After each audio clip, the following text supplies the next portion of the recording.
KREM 2 News at Noon begins now. Right now in KREM 2 News at Noon, we have some new information after police say a woman called 911 this morning to report that she had shot and killed her father. The weather conditions are incredibly warm right now, as today is likely going to be our hottest day of the week as we're tracking a chance for rain and thunderstorms later on in the week. And coming in new at noon, Spokane Zephyr FC naming their first head coach ever. We'll have more on that. Hi, everyone. Welcome to KREM 2 News at Noon. It is good to see you. I'm Laura Papetti. And we begin with this afternoon, a developing story. A Spokane woman has been arrested after police say she shot and killed her father and then called 911 to report it. That woman is scheduled to appear in court as soon as this afternoon. And we first brought you this story as breaking news on Up with KREM as police investigated the shooting in Northwest Spokane. So right now, let's get to it. KREM 2's Shannon Mowdy is live with an update on this investigation. Shannon, what's happening right now? Well, Laura, as you can see behind me, the scene, including any crime scene tape at this home on North Cochrane, has been cleared away. Still not a lot of detail about the case coming out, but here's what we do know from police on scene this morning. A woman called 911 to report that she had shot her father. Police on scene confirmed to our crews that man died. We spoke with neighbors, and Tanya Mitchell has lived on this block 25 years, though she's not exactly sure who lived in the home across the street. She says most of her neighbors are elderly and it is generally quiet here. I'm a little shocked. With the way life is going, it kind of not, but at the same time to be so close on my block. Now, we are still working to confirm the name of the suspect and determine when she may appear in court. So stick with KREM 2 News as we learn more. We will bring you those updates on the air and, of course, online at KREM.com. Shannon Mowdy, KREM 2 News. Shannon, I appreciate the update. And as she said, we'll continue to follow this story, track it right here on KREM 2 and, of course, on KREM.com. In the meantime, just a few minutes past noon right now, we're going to head outside.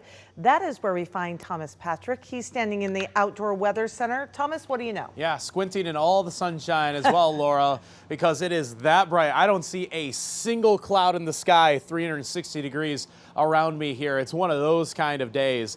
And our temperatures are as warm as they were all day yesterday. In fact, yesterday's high temperature was 78 degrees. That is where we find ourselves right now as of the noon hour and still climbing temperature-wise. In fact, we probably flipped the digits into the afternoon up to 87, likely making this the warmest day this week. And there could be some areas in central Washington pushing 90 for today. So plenty of heat, plenty summer-like without it getting too extreme out there.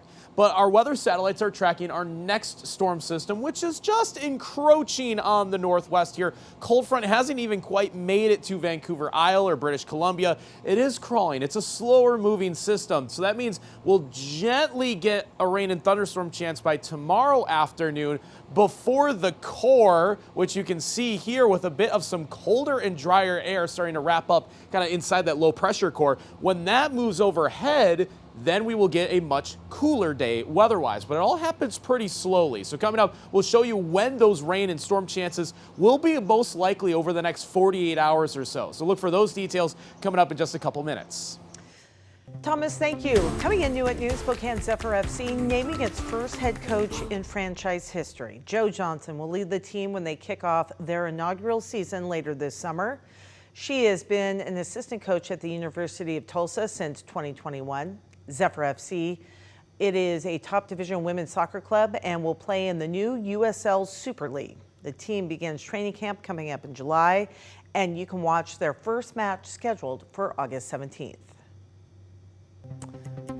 Also coming in new at noon, hockey fans can start marking their calendars. The Spokane Chiefs have released their schedule for next season. So here it is. The Chiefs open the season with 3 road games before coming home to face Tri-Cities on September 28th. The schedule includes 34 games here in Spokane, with the season wrapping up in March. The Chiefs are coming off a playoff appearance last year and are certainly hoping to make a return as well. Ticket packages are available now with single game tickets on sale September 9th. And for a look at the full schedule, you can go to our website. We've posted it all there on KREM.com. Happening today, the Spokane County Board of Commissioners is expected to approve a plan to help monitor PFAS levels in water in the West Plains. The agreement between the county and Air Force includes 16 monitoring wells along roads in the area.